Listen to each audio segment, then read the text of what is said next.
सुप्रभात। एको ब्रह्म द्वितीयो नास्ति, यह हमारी आज की आध्यात्मिक चर्चा का विषय है। एको ब्रह्म द्वितीयो नास्ति। हिंदू शास्त्रों में एको ब्रह्म द्वितीयो नास्ति की स्थिति है। इसमें ब्रह्म को पहले स्वीकार किया है, फिर अन्य सबको उसमें लय कर दिया। यानी एक विचार को लेकर सबको उसमें लय कर देते हैं। मुसलमानों में भी लगभग यही विचारधारा काम करती है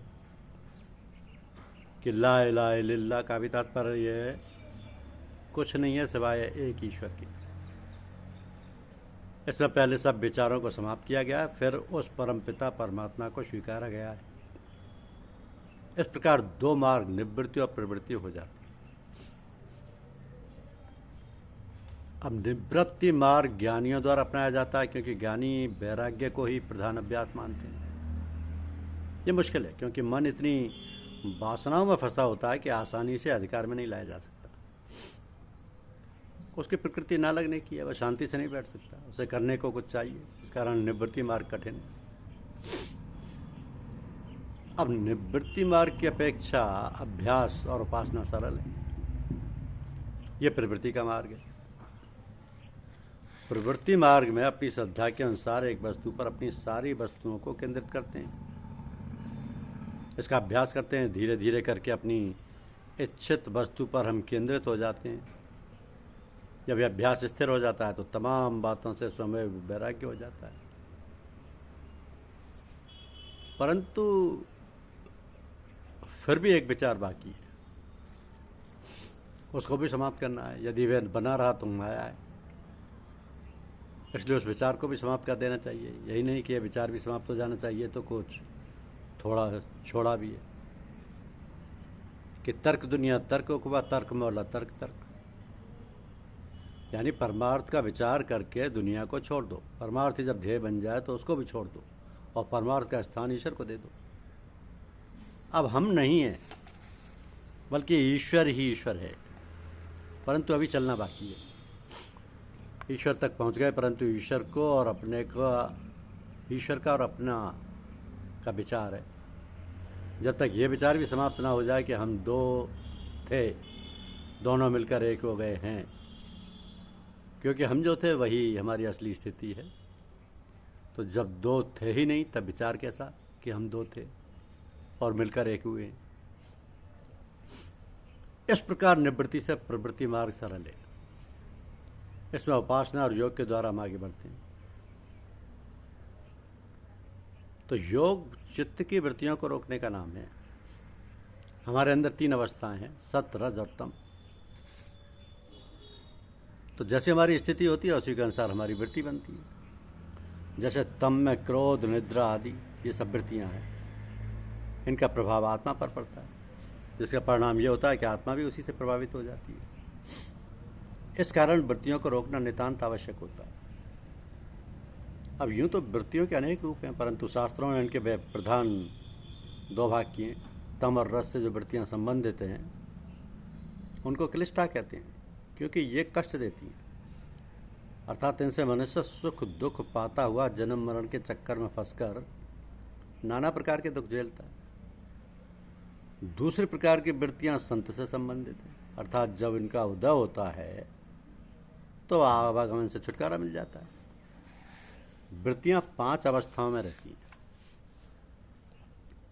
पहली अवस्था में वृत्तियों का झुकाव सांसारिकता, अर्थात मान, अपमान, भूख, धन आदि की ओर अधिक रहता है।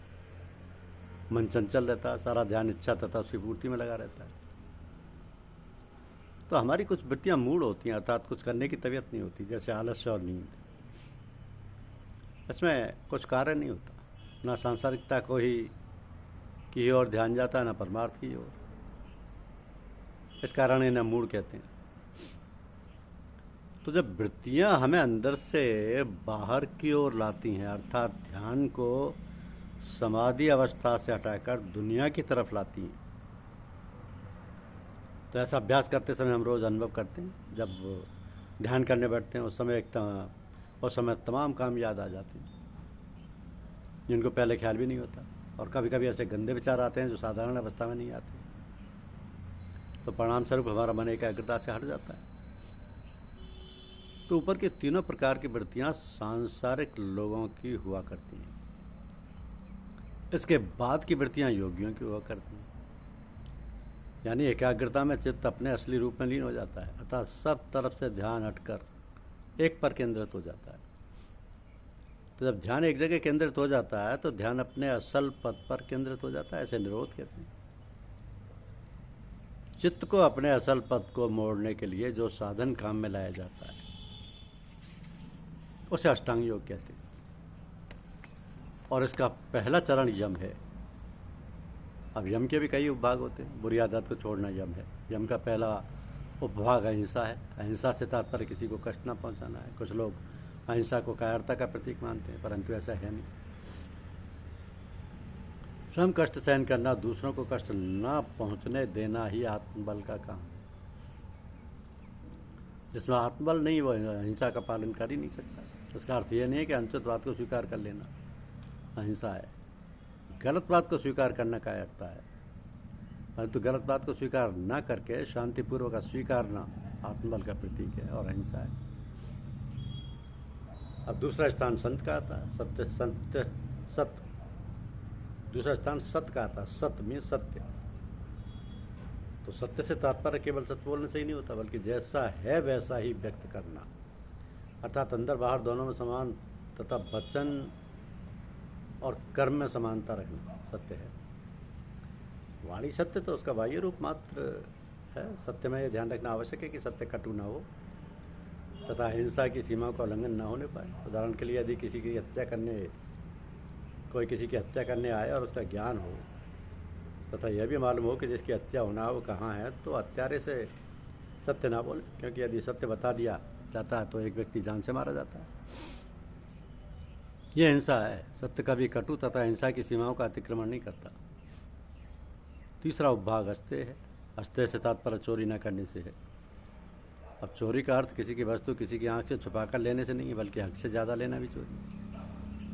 और यदि हम ऐसी वस्तुओं का संग्रह करके रखते हैं जिनका उपयोग वर्तमान में नहीं है, अपने भविष्य के लिए रखी गई हैं, तो ये चोरी है, क्योंकि उस वस्तु की दूसरे को आवश्यकता है, उसके पास अभाव है और हमारे पास निरर्थक। आवश्यकता से अधिक भविष्य के लिए जोड़ना चोरी है। तो यम का चौथा ही भाग ब्रह्मचर्य है। ब्रह्मचर्य से तात्पर्य मात्र वीर्य को रोकना या शहवाज से बचना मात्र ही नहीं, बल्कि मन में काम वासना का न उठना तथा उस पर आधिपत्य ब्रह्मचर्य कहलाता है। तो यदि हम हटकर के इंद्रियों को रोके रहते हैं परंतु मन में वासना रहती है, तो यह ब्रह्मचर्य नहीं है। ब्रह्मचर्य के संबंध में गृहस्थों की समस्या है। यदि हम इस राह पर चल रहे हैं तो क्या स्त्री बच्चों को छोड़कर संन्यास लेना ही नहीं, संन्यास लेना है? नहीं। गृहस्थ का ब्रह्मचर्य यही है कि वह शास्त्र के अनुसार स्त्री गमन करे और अपनी इच्छा की या आनंद की पूर्ति के लिए स्त्री सहवास ना करे, बल्कि स्त्री की इच्छा पूर्ति के लिए सहवास करे और स्वयं निर्लेप रहे। यही गृहस्थों का ब्रह्मचर्य है। धन्यवाद। यूट्यूब चैनल को लाइक और सब्सक्राइब अवश्य करें। शुक्रिया।